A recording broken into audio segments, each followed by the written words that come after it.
The moral of this traditional folk tune is as relevant now as when it was written many moons ago. That one should utilise everything and not throw anything away. A lesson that has been important here in this isolated valley throughout history. Prepare a caperberry garnish. Chill a Nick and Nora glass and put to one side. Collect a mixing glass and fill with cubed ice.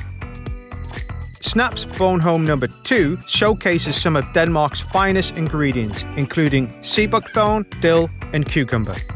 Regal Rogue Lively White Vermouth is full of citrus and floral notes that marries native Australian aromatics with a full-bodied citrus wine.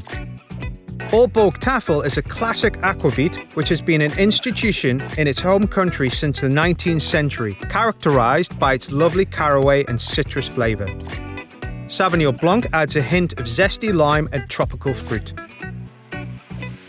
Marine Botanical Vodka is distilled using sustainable and foraged Australian ingredients that impart gentle umami into this cocktail.